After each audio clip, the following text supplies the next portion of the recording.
The Virgin Mary's Child. A poor woodcutter and his wife lived at the edge of a large forest with their only child, a 3-year-old little girl. They were so poor that they couldn't afford daily meals anymore, and didn't know how they would provide food for their daughter. One morning the woodcutter, who was distressed by all this, went into the forest to work. As he began chopping wood, a tall, beautiful woman suddenly appeared before him. She was wearing a crown of shining stars on her head, and she said to him, "I am the Virgin Mary, mother of the Christ child. Since you are poor and needy, bring me your child. I'll take her with me and be her mother and look after her." The woodcutter obeyed her. He fetched his child and gave her to the Virgin Mary, who took her up to heaven. Once there, everything went well for the girl. She ate only cake and drank sweet milk. Her clothes were made of gold, and the little angels played with her. One day, about the time the girl turned 14, the Virgin Mary had to go on a long journey. Before she went away, she summoned the girl and said, "Dear child, I am trusting you with the keys to the 13 doors of the kingdom of heaven. You may open 12 of the doors and look at all the marvelous things inside. But I forbid you to open the 13th door that this little key unlocks." The maiden promised to obey her commands, and after the Virgin Mary had departed, she opened a new room every day and looked into the rooms of the heavenly realm. In each one of them there was an apostle in dazzling light. Never in her life had she seen such splendor and glory. When she had finished opening the 12 doors, the forbidden door was the only one left. For a long time she resisted her curiosity, but finally she was overcome by it and opened the 13th door as well. And as the door sprang open, she saw the Holy Trinity sitting in fire and splendor. Then she touched the flames a little bit with her finger, and the finger turned golden. Quickly she slammed the door shut and ran away. Her heart started pounding and wouldn't stop. A few days later the Virgin Mary returned from her journey and asked the maiden to return the keys of heaven to her.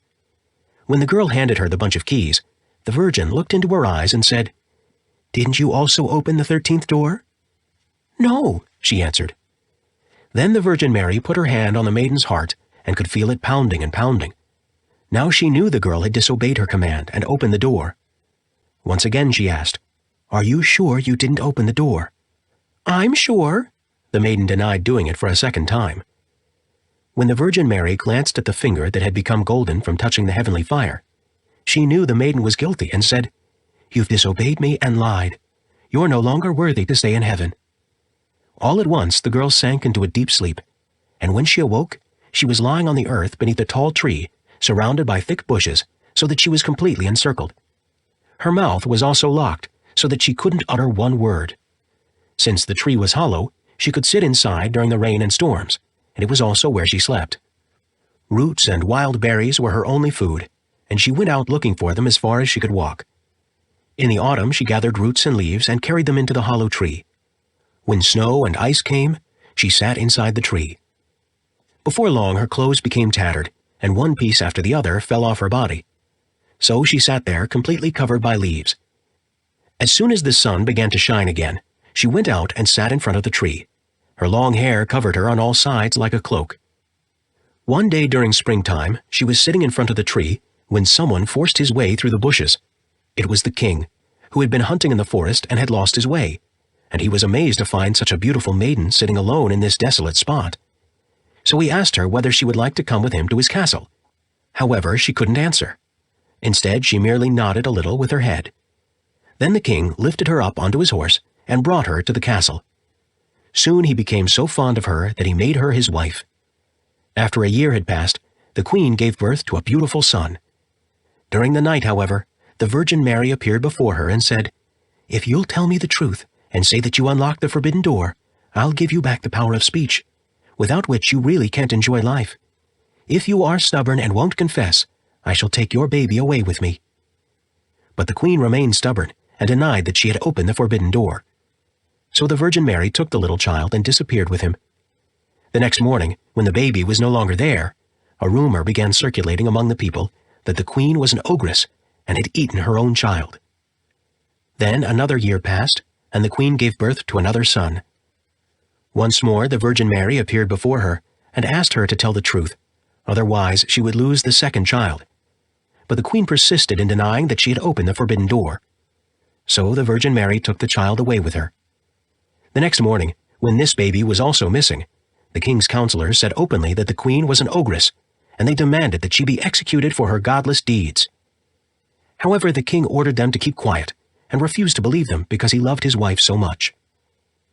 In the 3rd year, the queen gave birth to a princess, and the Virgin Mary appeared before her once more and took her to heaven, where she showed her how her 2 oldest children were playing with a globe of the earth. Thereupon the Virgin Mary asked the queen once more to confess her mistake and stop lying. However, the queen wouldn't budge and continued to stand by her story. So the Virgin Mary left her and took away her 3rd child too. Now the king could no longer restrain his counselors, who continued to claim that the queen was an ogress. They were certain, and since she couldn't speak, she couldn't defend herself. Consequently, she was condemned to die at the stake. As she stood tied to the stake, and the fire began to burn all around her, her heart was moved, and she thought to herself, "Oh, before I die, I'd like to confess to the Virgin Mary that I opened the forbidden door in heaven. I've been so wicked by denying it all this time." And just as she was thinking all this to herself, heaven opened up right then and there, and the Virgin Mary descended with the 2 little sons at either side and the daughter in her arms. The fire was extinguished by itself, and the Virgin Mary stepped forward to the queen and said, "Since you want to speak the truth, your guilt is forgiven." Then she handed the queen her children, opened her mouth so that she could speak from then on, and bestowed happiness on her for the rest of her life.